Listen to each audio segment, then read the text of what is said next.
பிரம்ம புராணம் பகுதி 11.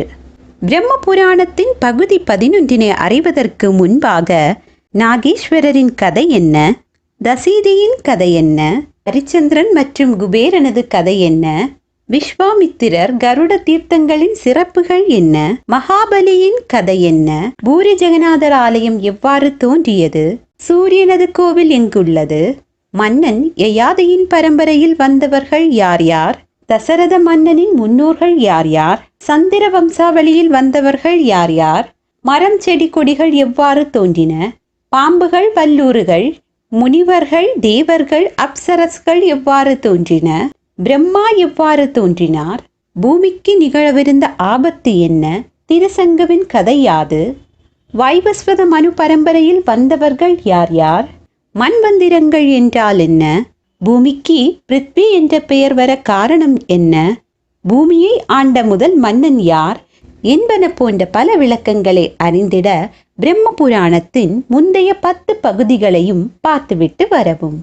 பிரம்ம புராணத்தின் பகுதி 10 முடிவில் தேவர்கள் சிவபெருமானிடம் பிரம்மதேவனின் 5வது தலையானது பூமியில் விழுந்தால் ஏற்படும் ஆபத்தினை கூறினார்கள். அதனை கேட்டு சற்று யோசித்துவிட்டு, கவலை வேண்டாம், நானே அந்த தலையை கிள்ளி எடுத்து அந்த மண்டை ஓட்டை என் கையிலே வைத்துக் கொள்கிறேன் என்று சிவபெருமான் கூறினார். தான் கூறியபடியே பிரம்மனுடைய 5வது தலையான கழுதை தலையை கிள்ளி எடுத்து அந்த மண்டை ஓட்டை சிவபெருமான் கையிலே வைத்துக் கொண்டார். அன்றிலிருந்து பிரம்மா சதுர்முகன், அதாவது நான்முகன் என்று அழைக்கப்பட்டார். பிரம்மாவின் தலை கிள்ளப்பட்ட இடமே பிரம்ம தீர்த்தம் என்று அழைக்கப்படுகிறது. சிவபிரானின் வியர்வையில் கிளம்பிய மாத்திரைகள் அசுரர்களை கொன்ற இடம் மாத்திரை தீர்த்தம் என்று வழங்கப்படுகிறது. அதனைத் தொடர்ந்து உரோமஹர்சனர் முனிவர்களுக்கு பில்ல தீர்த்தம் பற்றி கூற துவங்கினார். முன்பொரு காலத்தில் வேதா என்றொரு முனிவர் சிவபக்தியில் சிறந்து விளங்கினார். நாள்தோறும் காலையிலிருந்து மாலை வரை சிவனை பிரார்த்தித்து விட்ட பிறகு ஊருக்குள் சென்று பிச்சை எடுப்பார். கிடைத்த உணவை பக்கத்தில் உள்ள காட்டிலிருந்த சிவலிங்கத்திற்கு படைத்துவிட்டு பிறகுதான் தான் உண்பார்.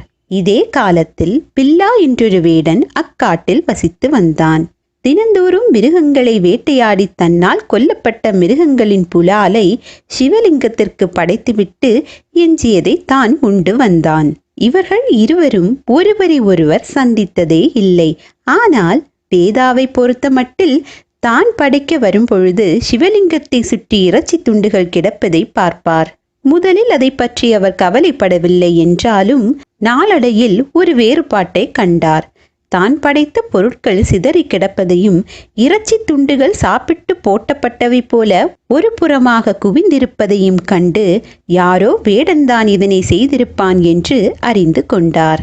ஆனால் கல்வி அறிவில்லாத வேடன் தினந்தோறும் தவறாமல் இறைச்சியை படைக்கிறான் என்றால் வேதாவுக்கு அது வியப்பாக இருந்தது.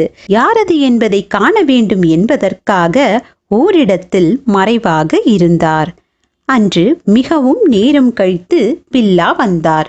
வழக்கம் போல் இறைச்சியை லிங்கத்திற்கு முன்வைத்தார். லிங்கத்திலிருந்து வெளிப்பட்ட சிவபிரான், பில்லா, நீ ஏன் இன்றைக்கு இவ்வளவு தாமதமாக வந்தாய்? நீ வராமையால் நான் பசியோடு இருந்தேன். வேட்டை சரியாக கிடைக்கவில்லையோ என்று வினவிவிட்டு மறைந்தார். பில்லா இறைச்சியை படைத்துவிட்டு எஞ்சியதை எடுத்துக்கொண்டு போய்விட்டார். சிவபெருமான் மேல் பெரும் சினம் கொண்ட வேதா என்ற முனிவர் லிங்கத்தின் எதிரே வந்து நின்று, ஐயனே, இந்த பாரபட்சம் உங்களுக்கு நியாயமா? இத்தனை காலமாக நியமம் தவறாமல் உங்களையே பிரார்த்தனை செய்து பிச்சை எடுக்கும் உணவை உங்களுக்கு நிவேதனம் செய்து உண்டு வருகிறேன். இதுவரையில் நீங்கள் எனக்கு காட்சி தந்ததே இல்லை. ஆனால் கொலை தொழில் புரிந்து பிற உயிர்களுக்கு தீங்கு செய்யும் இந்த வேடனுக்கு காட்சி தந்திருக்கிறீர்கள். இது என்னால் பொறுத்து கொள்ள முடியவில்லை. இந்த கல்லை எடுத்து உங்கள் லிங்க திருமேனியை உடைக்கப் போகிறேன் என்றார். உடனே சிவபெருமான் வெளிப்பட்டு, பில்லாவையும் அவன் அன்பையும் நீ தெரிந்து கொள்ளவில்லை, நாளை வந்து பார் என்று கூறி மறைந்தார். மறுநாள் வேதா வந்த பொழுது லிங்கத்தின் உச்சியில் இரத்தம் ஒழுகிற்று. அவர் அதை துடைத்துவிட்டு வழக்கம் போல தன் பணிகளை செய்துவிட்டு மறைவாக இருந்தார். பின்னர் வந்த பில்லா லிங்கத்தின் தலையில் இரத்தம் ஒழுகுவதைக் கண்டு பதைத்து விட்டார். தான் ஏதோ குற்றம் செய்ததனால்தான் இப்படி ஒரு நிலைமை ஏற்பட்டது என்று வாய்விட்டு அழுது பில்லா தான் அறியாமல் செய்த குற்றத்திற்கு தண்டனை அனுபவித்தாக வேண்டும் என்று கூறிக்கொண்டே அம்பை எடுத்து தன்னுடைய உடம்பில் பல இடங்களிலும் குத்திக் கொண்டார். இரத்தம் பெருகியது. உடனே சிவபெருமான் வெளிப்பட்டு வேதாவை பார்த்து, நீ சாத்திரப்படி செய்கிற பூஜைக்கும் அன்பே வடிவான இவன் பூஜைக்கும் உள்ள வேறுபாட்டை பார்த்தாயா?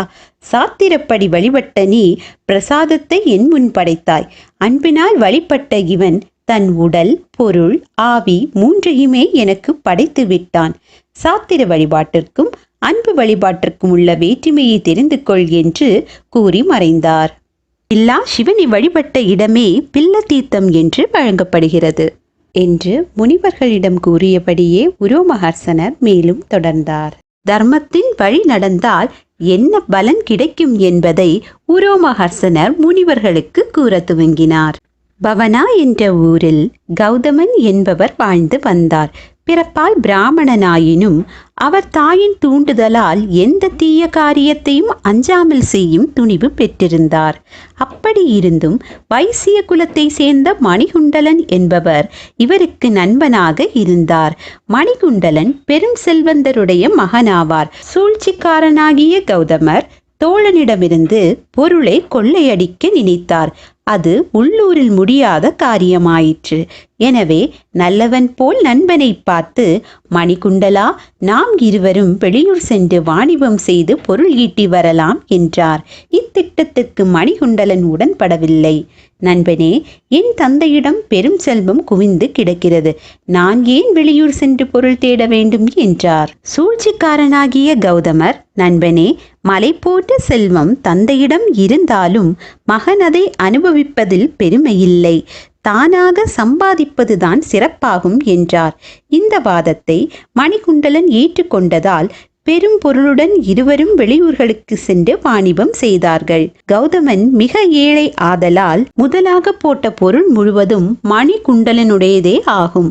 வியாபாரம் நன்கு நடக்கவே தோழர்கள் வருமானத்தை பங்கிட்டு கொண்டார்கள்.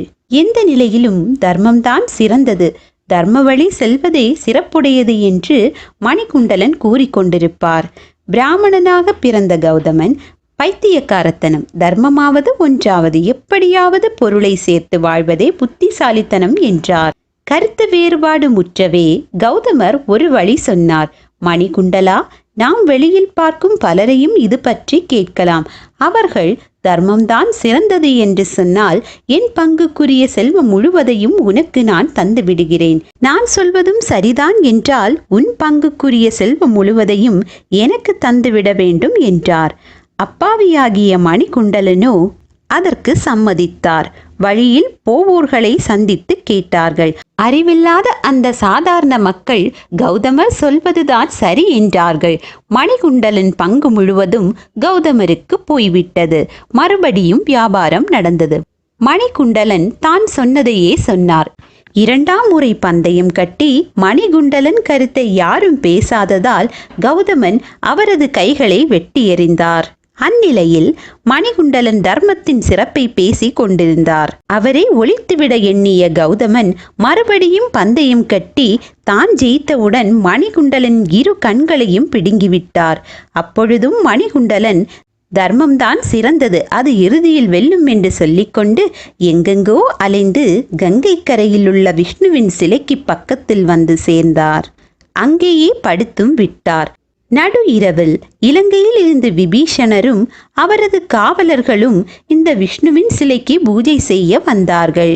அந்த இடத்தை சுற்றி பார்த்து கொண்டிருந்த விபீஷணரது மகன் கண்ணிழந்த மணிகுண்டலனை பார்த்து அவர் வரலாறு முழுவதையும் தெரிந்து கொண்டார். அவர் சோகக் கதையை தந்தையாகிய விபீஷணனிடம் சொன்னார்.